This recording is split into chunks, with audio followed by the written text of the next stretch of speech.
আসসালামু আলাইকুম রহমতুল্লাহি ওবরকাতুহু। সম্মানিত দর্শক, সময়টি আমাদের কারোর জন্য ভালো নয়, বিশেষ করে সরকারের জন্য। নতুন বাজেট হয়েছে।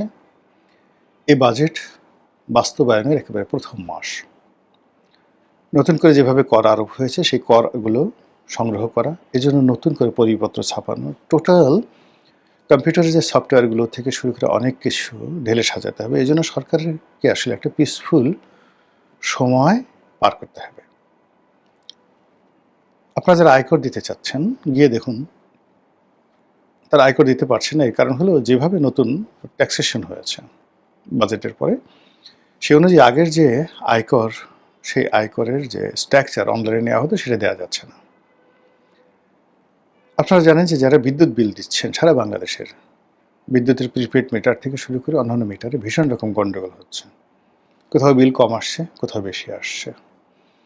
এটি আসলে সরকারের কর্মকাণ্ডে মারাত্মক বিপত্তি তৈরি করে ফেলছে। এরপর সারা দেশে মুষলধারে বৃষ্টি হচ্ছে, বন্যা হচ্ছে বিস্তীর্ণ এলাকাতে। এই বন্যার আগে হাওর অঞ্চলে এই সরকার ক্ষমতা আসার সঙ্গে সঙ্গে পুরো ভাটি এলাকা, হাওর এবং বাওর অঞ্চলে তো সুনামগঞ্জ, কিশোরগঞ্জ, হবিগঞ্জ, নেত্রকোনা, এই বিস্তীর্ণ এলাকা জামালপুর যে হাওর অঞ্চল রয়েছে, যেটাকে হাওর এলাকা বলা হয়, এলাকার একটি ফসল সম্পূর্ণভাবে অন্তত 90% ড্যামেজ হয়ে গেছে। এবং তা সামাল দেওয়ার জন্য বিদেশ থেকে খাদ্য আমদানি করতে হবে, অথবা আমাদের যে চাল, ডাল, আটা, ময়দা আছে এগুলোর উপরে বিরাট একটা চাপ পড়বে, যেটা সরকার কাটিয়ে ওঠার আগেই। এখন বন্যা দেখা দিয়েছে, ওইটা কাটিয়ে ওঠার আগে আবার কুমিল্লা অঞ্চলে বন্যা দেখা দিল। কুমিল্লার বন্যা শেষ হতে না হতেই এখন বান্দরবন, চট্টগ্রাম, কক্সবাজার এই অঞ্চল এবং তার সঙ্গে সঙ্গে দক্ষিণ অঞ্চল বরিশাল, পটুয়াখালীতে অঝোরে মুষলধারে বৃষ্টি এবং ঢাকাতে নজিরবিহীন জলাবদ্ধতা। এগুলো সবই প্রাকৃতিক দুর্যোগ। কাজেই প্রাকৃতিক দুর্যোগের সময় যে ঘটনাগুলো ঘটে, সেই ঘটনাগুলোর ব্যাপারে আপনাকে খুবই সতর্ক হতে হয়। স্বয়ং আল্লাহ রাসূল মুহাম্মদ রাসূলুল্লাহ সাল্লাল্লাহু আলাইহি ওয়াসাল্লাম বলেছেন, যখন তুমি দেখবে যে ফিতনা শুরু হয়ে গেছে, তখন এই ফিতনা থেকে বাঁচার জন্যে তুমি ঘরের মধ্যে থাকো, অর্থাৎ তোমার কর্ম সীমিত করো। এখন বাংলাদেশে যে কোনো কারণে হোক একটা ফিতনা শুরু হয়েছে। সেই ফিতনা প্রকৃতির পক্ষ থেকে, সেই ফিতনা মানুষের পক্ষ থেকে, সেই ফিতনা দেশি এবং বিদেশি বিভিন্ন চরের পক্ষ থেকে। যে সকল কথাবার্তা আমরা শুনছি, আমেরিকার ব্যাড গেম, ভারতের ব্যাড গেম, পাকিস্তানের ব্যাড গেম, এবং এদের যারা এজেন্ট, সেই এজেন্টের যে তৎপরতা, তার সঙ্গে সঙ্গে যে বিচ্ছিন্ন ঘটনাগুলো ঘটছে, সেই ঘটনাগুলোর ফলে পুরো সমাজ অশান্ত হয়ে পড়েছে। এই অশান্ত সমাজকে শান্ত করার জন্য সরকারের খুব জরুরি পদক্ষেপ নেওয়া প্রয়োজন। প্রকৃতিতে একটা জিনিস আছে যে একই ঘটনা বারবার ঘটে। মানে পৌষ এবং মাঘ মাসেই আপনাকে শীত মোকাবেলা করতে হবে। আষাঢ় শ্রাবণে অঝোরে বর্ষণ হবে, তারপর শরৎ হেমন্তেতে এক ধরনের প্রকৃতি আসবে। তো সেক্ষেত্রে আমাদের দেশের এই যে জুলাই, আগস্ট এবং সেপ্টেম্বর, এই ৩টি মাস আমাদের দেশের খুবই খারাপ একটা সময়। এই সময়টাতে কোনো অবস্থাতেই কোনো রাজনীতির ঝুঁকি নেওয়াটা বুদ্ধিমানের কাজ নয়। এবং এখানে এই মাসে কোনো সমস্যা হতে পারে, এনি সিঙ্গেল প্রবলেম হতে পারে, সেদিকে যাওয়াই যাবে না। এখন যে সমস্যাটা হয়েছে জুলাই মাসে, একদিকে জুলাই বিপ্লবের যারা অংশীজন, তারা সারা বাংলাদেশে সভা সমিতি সমাবেশ করার চেষ্টা করছেন এবং সেখান থেকে সরকারের সমালোচনা করছেন যে সরকার ক্ষমতা এসে তাদেরকে ভুলে গেছে, তাদের দয়াতে, তাদের কাজের কর্মের যে ফল, সে ফল তারা ভোগ না করে সরকার ভোগ করছে। এরা লন্ডন থেকে আসছে, কেউ শিলং থেকে এসছে, কেউ সিঙ্গাপুর, পাকিস্তান বিভিন্ন দেশে পালিয়েছিলেন, তারা আসছে, এসে সরকার গঠন করেছে এবং মুড়ি মোয়া খাচ্ছে। এরকম কথা যখন জুলাই আগস্টের বিপ্লবী এনসিপি বলছে, ঠিক সেই সময়টাতে জামাতের আমির বলছেন যে লক্ষণ ভালো না। তারা সংসদ থেকে ওয়াক আউট করে ফেলছেন। কি জন্য? যে তাদের যে জুলাই সনদ, এই জুলাই সনদ বাস্তবায়িত হচ্ছে না। সংবিধান সংশোধন যেভাবে হচ্ছে সেভাবে তারা চাচ্ছে না। এই সংবিধান সংশোধনের যে কমিটি, সেই কমিটিতেও তারা থাকতে চাচ্ছে না। এই ঘটনা যখন ঘটছে ঠিক সেই সময়টাতে আপনি চিন্তা করুন, এই জুলাই মাসেই কথা নেই বার্তা নেই শেখ হাসিনা রয়টার্সের এক সাক্ষাৎকার দিয়ে বললেন যে তিনি বাংলাদেশে আসবেন, আর এমনি হৈ হৈ করে সারা বাংলাদেশের টেকনাফ থেকে তেঁতুলিয়া পর্যন্ত এই এলো, এলে কি হবে? আরেক গ্রুপ বললো যে না আসবে না, আপা আসবে না। এইভাবে 2 দিন বা 3 দিন চলল। 3 দিন চলার পরে এর মধ্যে এসএসসি পরীক্ষা নিয়ে একের পর এক লঙ্কাকাণ্ড ঘটল। মুষলধারে বৃষ্টি, সেই বৃষ্টির মধ্যে ছেলেমেয়েরা পরীক্ষা দিতে চাচ্ছিল না। এবং বাস্তবিক অর্থে ঢাকা সহ যে সকল অঞ্চলে জলাবদ্ধতা তৈরি হয়েছে, বন্যা হয়েছে, আসলে সেখানে পরীক্ষাটা দেওয়া সম্ভব নয়। প্রচুর কষ্ট হয়েছে ছেলে মেয়েদের, অনেক দুর্ঘটনা ঘটেছে এবং অনেকে পরীক্ষা দিতে পারেনি। তো সেই সময় সকলের একটা দাবি ছিল যে এই পরীক্ষাটা পেছানো হোক। আমি একজন সাধারণ মানুষ, আমার মাথায় আসে না যে কেন এর মধ্যে ছেলে মেয়ে পরীক্ষা দিতে যাবে, আর এই পরীক্ষা যদি 1 সপ্তাহ পিছিয়ে দেওয়া হতো তাহলে কি ক্ষতি হতো সরকারের। কিন্তু সরকার কেন এখানে জিদ ধরল, কার বুদ্ধিতে কার পরামর্শে। এবং এর সঙ্গে যদি ওই যে দেশি বিদেশি চক্রান্ত সেগুলো থাকে তাহলে আমি অবাক হব না।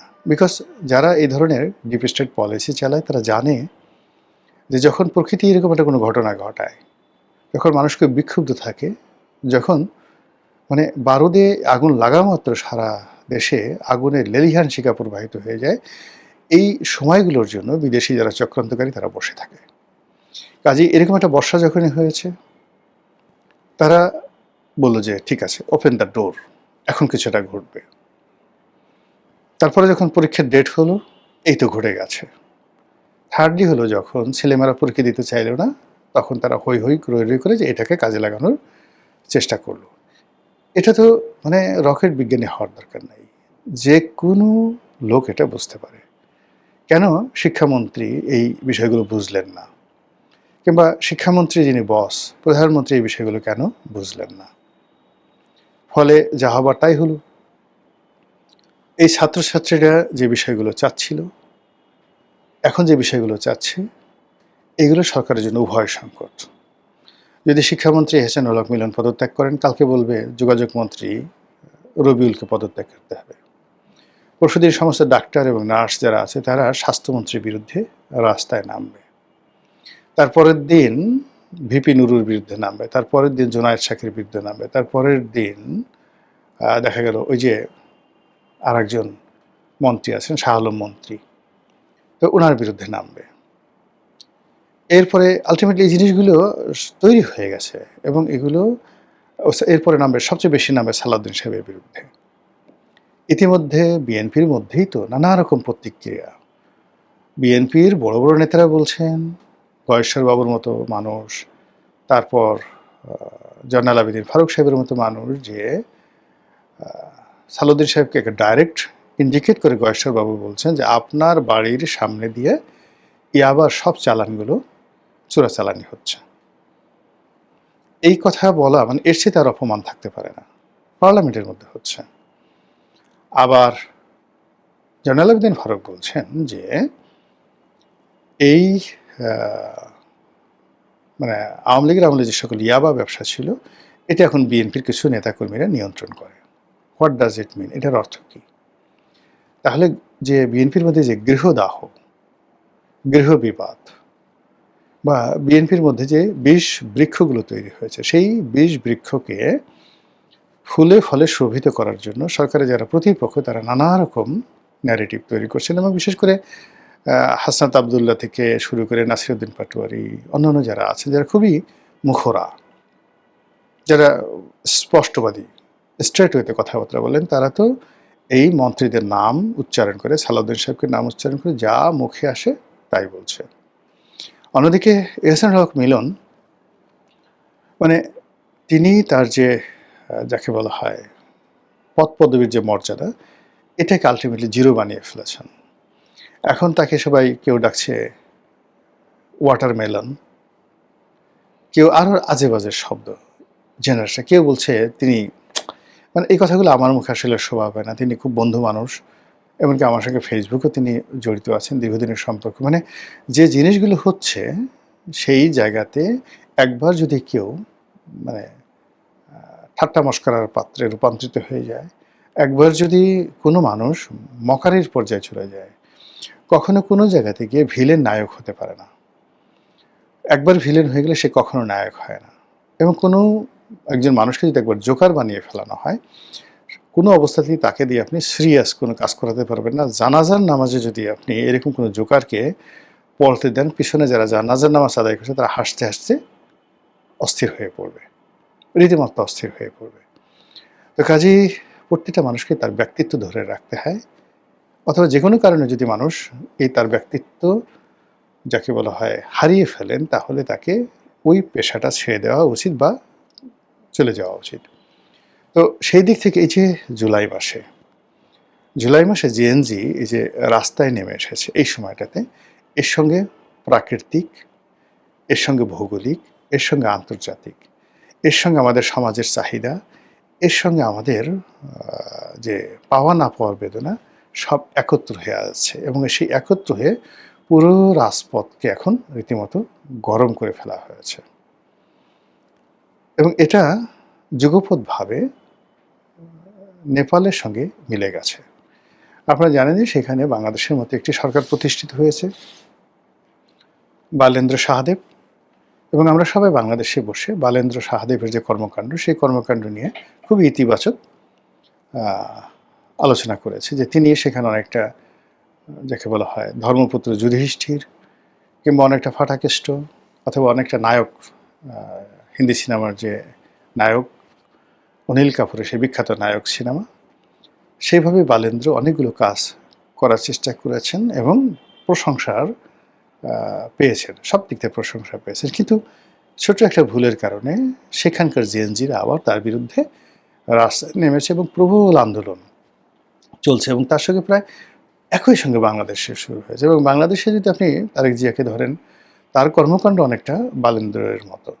তিনি মন্ত্রীদেরকে দালালি করতে নিষেধ করছেন, তিনি পারিবারিক জীবন যাপন করছেন, ছুটোছুটি করছেন, খুব সাধারণভাবে রাষ্ট্রের ব্যয় কমানোর জন্য খুব সাধারণ মানে আড়ম্বরহীন জীবনযাপন করছেন। সবই অনেকটা বালেন্দ্রের ক্যাটাগরি এবং তার সঙ্গে এই যে তার মন্ত্রীদের বিভিন্ন কর্মকাণ্ড এবং জেএনজি রাস্তায় বের হয়ে আসা, পুরো জিনিসটি মনে হচ্ছে যে বাড়া ভাতে ছাই দেওয়ার মতো।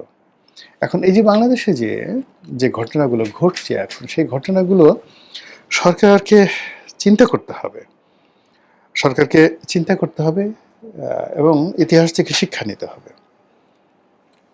কি শিক্ষা নিতে হবে? যে কোনো অবস্থাতেই জিদ করা যাবে না। যারা তরুণ এরা অসংবদ্ধ, মানে যাকে বলে অসংগঠিত, এর মধ্যে কোনো সেন্ট্রাল নেতৃত্ব নেই যারা এই মুহূর্তে